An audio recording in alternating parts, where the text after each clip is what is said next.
May interest ka pa ba to do a movie?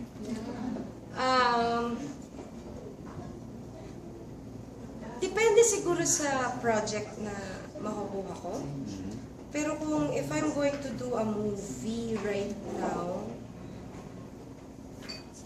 kasi sa totoo lang, maraming interesting na material ang TV eh. And binibigyan ng budget talagang.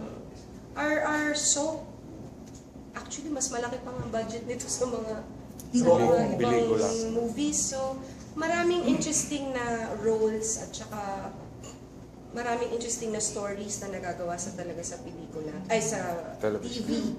Na kung gagawa man ako ng pelikula, it has to be something na Big. medyo maiinteresado talaga ako. Alam mo yun? Kasi last year, di ba, dapat gagawa ako ng movie, kaya lang hindi ako na ano sa schedule. Yung mga ganun. Pero siguro ngayon, parang iisipin ko muna.